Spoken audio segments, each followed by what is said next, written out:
The music pulsed through the air, thick and intoxicating, as if the very walls of the place were breathing in sync with the bass.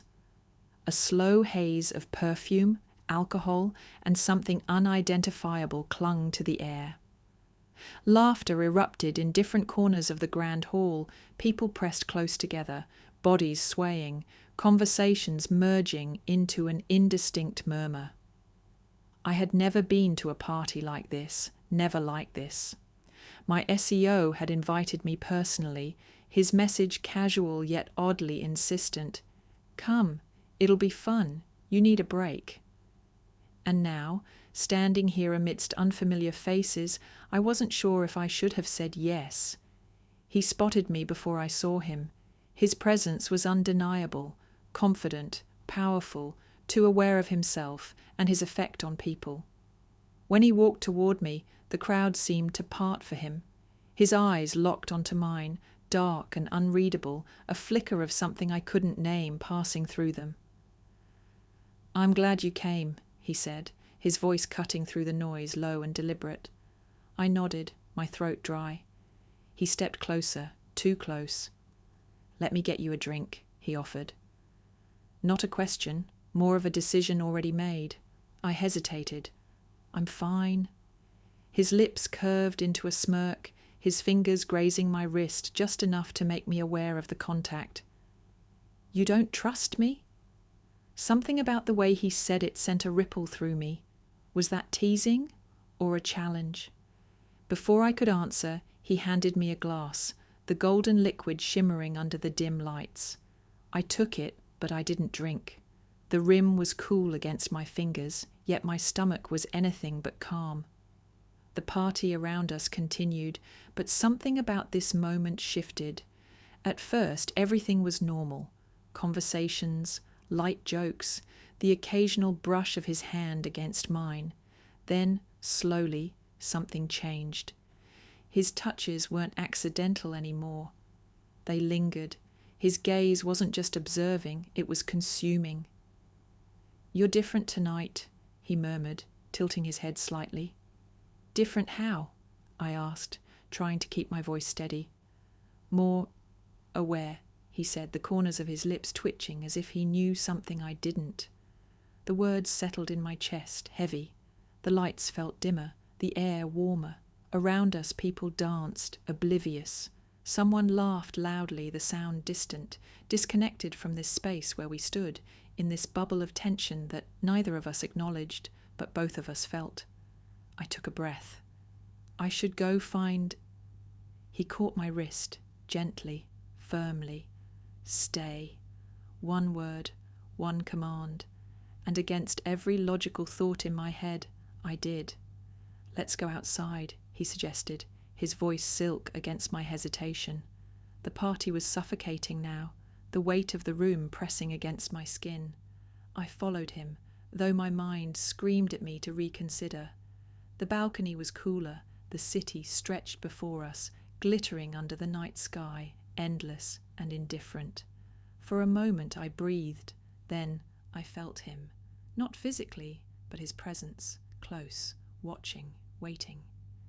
He leaned against the railing, his eyes tracing the city before shifting back to me. "What are you afraid of?" The question caught me off guard. "I'm not afraid," I lied. He laughed, a soft, knowing sound. "Liar." His fingers reached up, brushing a stray strand of hair behind my ear. The touch was brief, too familiar, like he had done it 100 times before. A chill ran down my spine, but not from the night air. "You always act so controlled," he mused, his voice dropping lower, "like you don't let anyone get close, but you let me, don't you?" I should have stopped him, I should have, but I didn't, because in that moment I wasn't sure if I wanted to, and that realization, that terrifying, exhilarating realization, was the beginning of something I wouldn't be able to forget. The silence of the rooftop was a stark contrast to the chaos below. The muffled bass of the music still hummed in the background, but up here everything felt eerily still.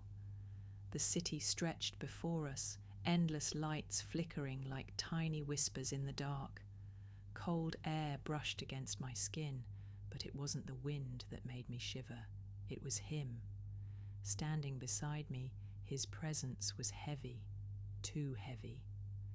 He didn't speak immediately, just exhaled slowly, his gaze fixed on the skyline. I wanted to say something, anything, to fill the charged silence between us, but no words came. Then, finally, he spoke. "You ever think about just disappearing?" His voice was softer now, almost thoughtful. The question caught me off guard. I turned to him, searching his face for meaning. Disappearing. Yeah, just leaving everything behind. No expectations, no rules, no past. I swallowed hard, my fingers gripping the cold railing. "And what would that make us?" I asked. He glanced at me, his eyes catching the city lights, making them look darker, deeper, free. Something about that word sent a shiver through me, not from fear, but from something I couldn't define. Was I free? Before I could process my thoughts, he moved closer, too close. His shoulder brushed mine, deliberate and lingering.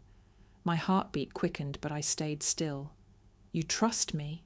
he asked suddenly, his voice barely above a whisper. It was a dangerous question. Did I? My mind screamed no, but my body stayed frozen in place. I felt his fingers graze my wrist, light, fleeting, testing. He wasn't forcing me. He wasn't pulling me. He was waiting. I should step back. I should say something, but I didn't. "You're different tonight," he murmured, echoing the words he had spoken earlier at the party. But this time they carried more weight. The space between us had disappeared, and suddenly I was too aware of every breath, every unspoken thought passing between us. A part of me wanted to run, a bigger part of me wanted to stay. His hand trailed from my wrist to my shoulder, slow and measured, like he was reading my hesitation and ignoring it all at once. A siren echoed somewhere in the distance, a sharp reminder of the world outside this moment. I blinked, my mind finally catching up with what was happening. "I should go," I whispered, but even as I said it, my body betrayed me. I didn't move. He smirked, like he knew I wouldn't, like he knew I had already crossed the first boundary. And maybe, just maybe, he was right. The warmth of the room wrapped around me like a second skin, suffocating yet oddly comforting. The contrast between the crisp night air outside and the heavy, intimate stillness inside felt like stepping into an entirely different world, one where reality blurred and decisions no longer felt like my own.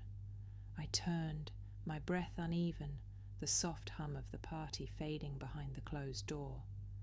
A part of me still clung to the last traces of rational thought, the part that whispered, "You don't have to stay. You don't have to do this." But I didn't move. He was watching me, observing, calculating, but not rushing, not forcing, just waiting. That was the most dangerous part, the waiting, because it gave me time to question myself, to doubt, to wonder whether this was truly my decision, or if I was simply sinking into something I wasn't strong enough to resist. His presence was heavy in the room, pressing against me without a single touch. The air between us crackled, thick with something neither of us named but both of us felt. I could hear my own heartbeat in my ears, loud and frantic, drowning out every lingering thought of reason. Still, he didn't move closer. He wanted me to do it. It was a silent challenge, a final test, a line I had to willingly cross, and I did. A single step forward. That was all it took. His lips curved, just slightly. A smirk, a knowing smile. I wasn't sure, but before I could second-guess myself, his hand reached up, slow, deliberate, giving me time to pull away. I didn't. His fingers brushed against my jaw, warm and steady, tilting my face up toward him.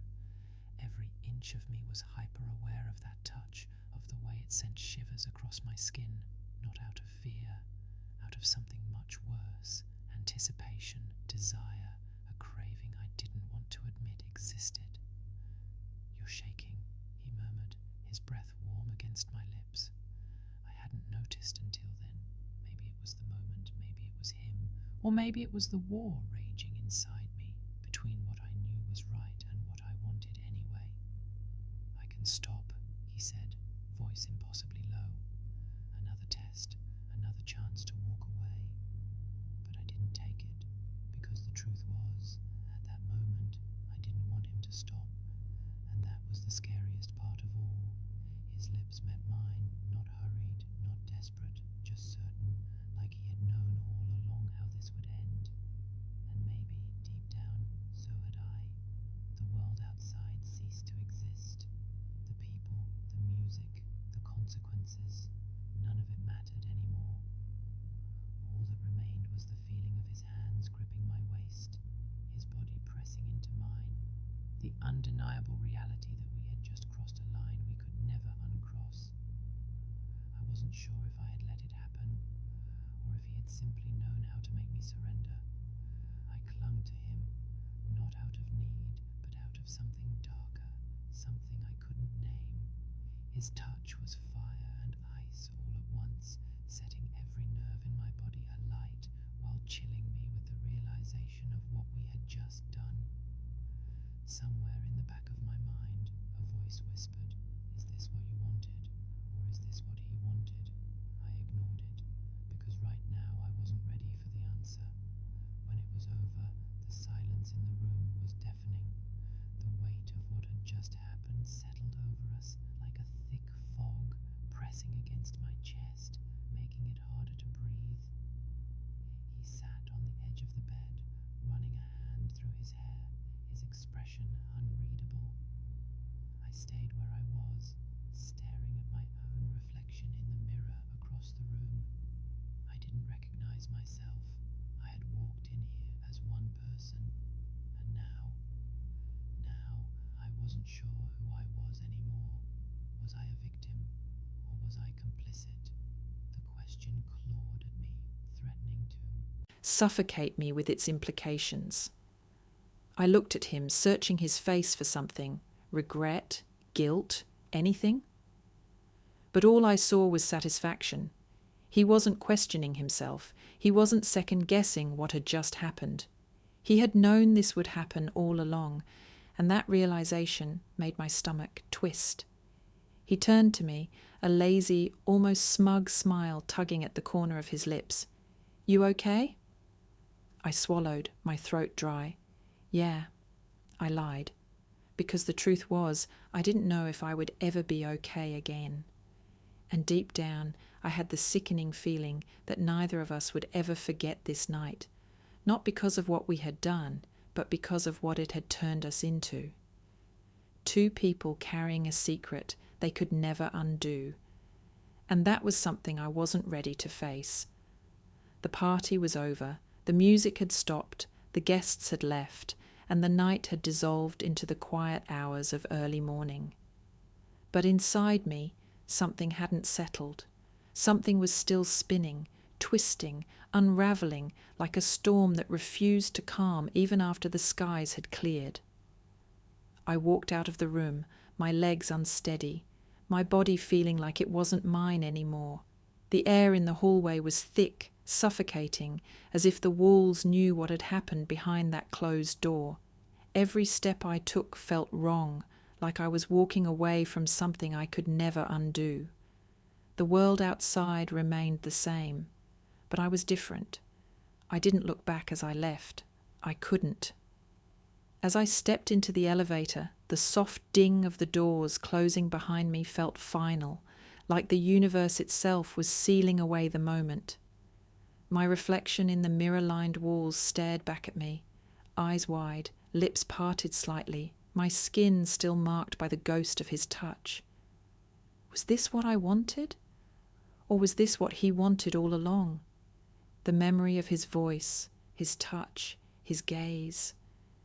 They clung to me like a second skin. I squeezed my eyes shut, trying to block it all out, but the moment played on an endless loop in my mind. I had stepped into that room as one person, and now I wasn't sure who I was anymore. The sun was rising when I finally reached my apartment. The city outside was waking up, cars honking, people rushing to start their day. It felt wrong. Everything felt wrong. I shut the door behind me, pressing my back against it, my heart still racing. My body was exhausted, but my mind wouldn't stop. I peeled off my jacket, my clothes. His scent still lingered. I ran to the bathroom, turning the shower on, the water scalding as it hit my skin. I scrubbed at my arms, my neck, my lips, but the feeling didn't wash away. It wasn't just about the touch. It was about the fact that I had let it happen. Or maybe I had never been in control at all. I was sitting on my bed, a towel wrapped around me, staring at my phone when the screen lit up. His name. My breath caught. My fingers hesitated before unlocking the screen. A single message. Last night was unforgettable. I exhaled sharply, my grip tightening around the phone. Unforgettable. Was that how he saw it? I stared at the words, waiting. For what? A second message? An explanation? Some hint that he felt even a fraction of the chaos tearing through me? Nothing came. I wanted to reply. I wanted to ask, "What do you mean by that?" But I didn't, because the real question clawing at me wasn't about him. It was about me. Did I regret it? Or did a part of me crave it again? The thought sent a shudder down my spine. I stood up, walking to the mirror above my dresser, forcing myself to look. My reflection was different, not physically. No bruises, no scars, no obvious marks, but I could see it in my eyes. Something had changed. I leaned in closer, searching for the girl I was before last night. She wasn't there, or maybe she had never been real to begin with. I touched my lips, my skin. Could he still feel me the way I still felt him? I didn't know if I hated the idea, or if I wanted it to be true. I turned away. I wanted to believe this was the end, that I could bury this night deep inside me and never speak of it again. But I knew better. This wasn't over.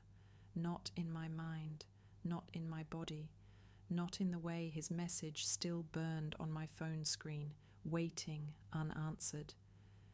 Did he expect more? Did I? I didn't have the answers, and I was terrified of the moment when I would.